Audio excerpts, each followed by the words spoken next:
This week, I'm going to bring you my high and low again. This time I'm talking tight ends. Can anyone stop the Packers? I'm going to talk about Carson Palmer. I'm going to talk about me and Deion Sanders being on the same page. What's up with that? I'm going to bring you Pooch's pick of the litter. My week 10 and next Thursday's pick, since I completely missed and forgot that there was a Thursday game this week. And we're going to talk about my fourth and goal, which is actually going to come later on this weekend. I am the Trubl Zone. Good morning on the West Coast. Good afternoon on the East Coast, and right here in the heart of the Midwest, you're in the Red Zone.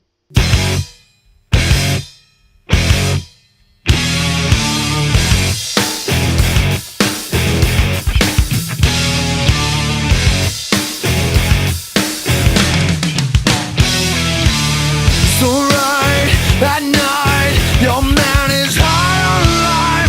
I rhyme the same way. Now I'll decide. Seen said to get back all the things we left behind. Step back, I'm coming inside. Alright, not here to start a fight. Are you receiving me? We're going to kick off this week with high-low, as usual. I'm really starting to consider making this a staple of the show. Who I'm high on tight ends, there's only one man that can always be at the top of the list. Big dog in the pack in tight ends, and that's Tony Gonzalez, the Atlanta Falcons, formerly the Kansas City Chiefs. 39 receptions, 416 yards, 5 touchdowns. You can't argue with his numbers over his career either. I'm also high on Vernon Davis of the San Francisco 49ers. 30 receptions for 378 yards and 5 touchdowns. He has had the exact same number of touchdowns as Tony Gonzalez, with 9 fewer receptions and over 25 less yards. So, Vernon Davis, definitely a great tight end. Very high on him right now. Who am I low on? I can't really narrow it down to one, so I'm just going to say the Denver Broncos. Nobody has had more tight end issues in the NFL this season than the Denver Broncos. More injuries. They've even converted D linemen to tight ends in a pinch. I mean, this is the most screwed up organization. I know I bash on Tebow all the time, but honestly, is he really as bad as I say, or is he a victim of that bad of an organization? I'll leave that up to you. That's why I leave open-ended questions like that. The Green Bay freaking Packers, man. I'm not sure anybody can stop them. Mike Golick of the Four Letter Network hypothesized that the Detroit Lions would knock off the Packers in a surprise upset. I don't 100% buy that, but I don't 100% disagree with it either. I'm kind of 50-50 on it, to be perfectly honest. I just don't, as much as I would hate to see a team go undefeated, I don't like teams going undefeated. I hate it. I think it's bull. I hate it.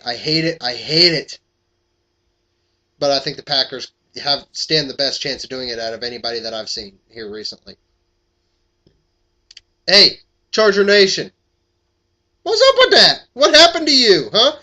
Oh, I know.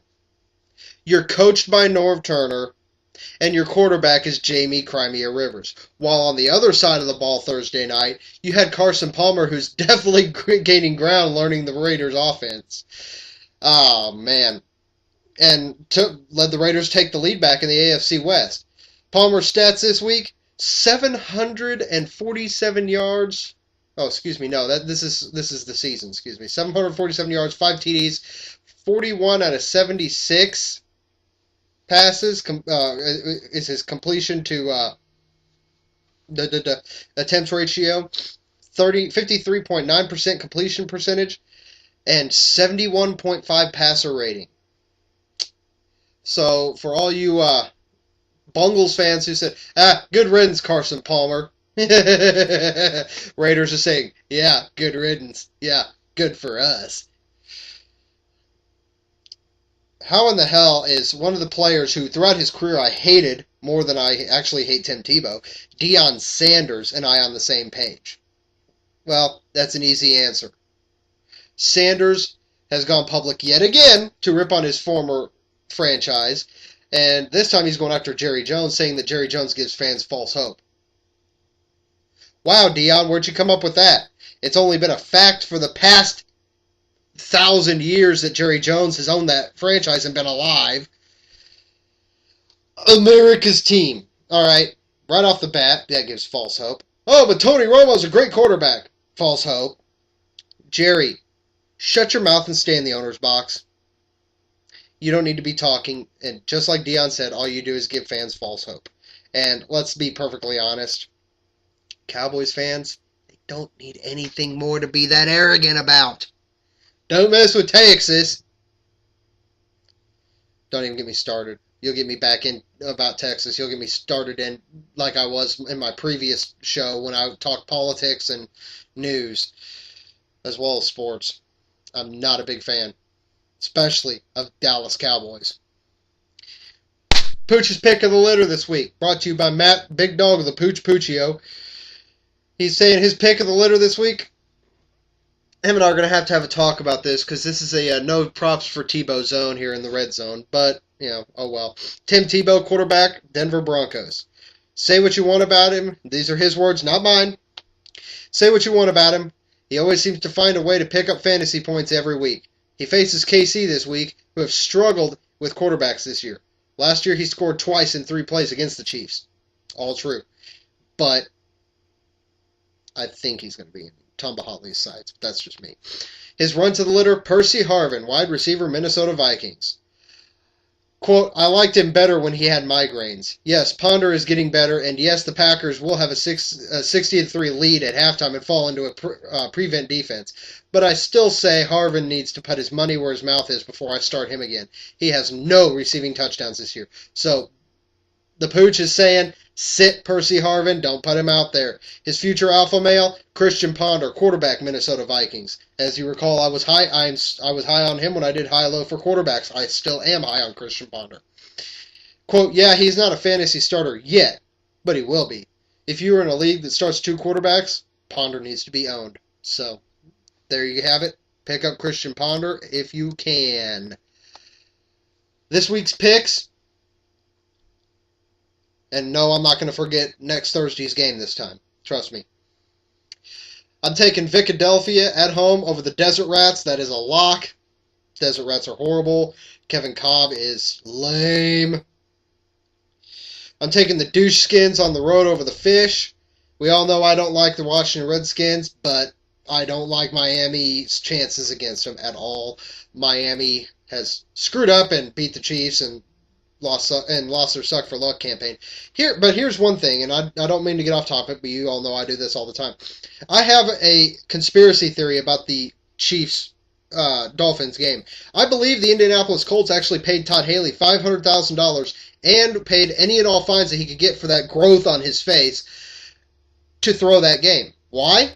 Because it got Miami out of suck for luck, and now Indy can get Andrew Luck. So most likely that means also that Indy will probably trade Kansas City Peyton Manning in the offseason if he's still alive or working or whatever.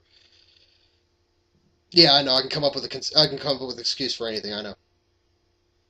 I'm also taking the Jags to beat the Colts.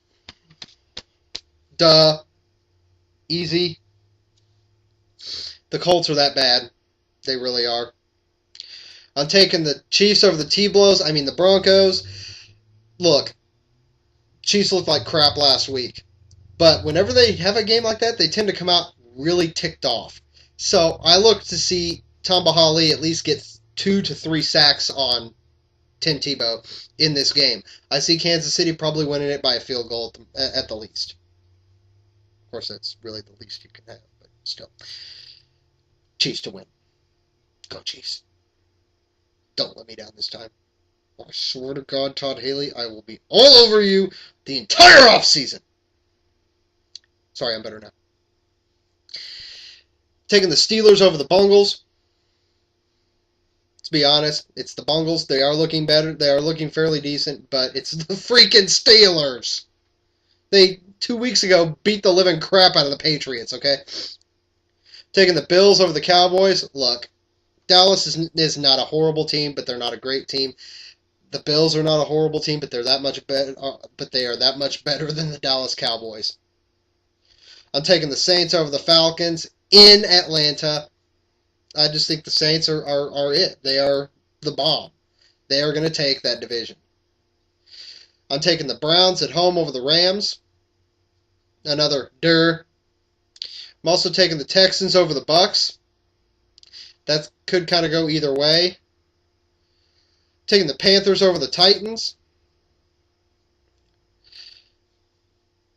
Yeah, that's my upset pick of the week, I guess you could say. Taking the Ravens over the Sea Chickens. But with the way the Ravens have been inconsistent as of late, you never know. Lions over the Bears, that could go either way. I mean, that's two powerhouse teams that really are proving something this year. Frisco over the Giants, I just don't think Eli and the Big Blue screw-up crew have anything for the San Francisco 49ers. I really don't. Taking the Pats over the Jets. The Jets are improving. The infighting is kind of slowing down a little bit, but I don't think the Patriots are convinced, and I'm not convinced that the Jets can beat them. Taking the Packers over the Vikings. That is a lock on Monday Night Football. Look, I'm not even going to give you a spread on this because I'm not sure that the scoreboard goes high enough to count all the points that the Green Bay Packers are going to put on this horrible Minnesota Vikings team. Let's be honest. Christian Ponder is still developing, and Adrian Peterson cannot run every single touchdown. He cannot run every single yard, every single touchdown, every single play. He's going to get hurt. And next Thursday, I'm taking the Jets over the the Broncos. Why do I keep doing that? That's on Thursday Night Football in Week 11 on the NFL Network. This week's 4th and goal. I know most of you are really tired of hearing about it. But the Pigeon Toe is going to throw its 2 cents in. I will be hosting a Trubl Zone special report on Penn State, called Penn State Fall from Grace. It will be posted most likely Sunday or Monday. We haven't gotten the time slot figured out exactly yet. I will be discussing a lot of the issues that have come out of this.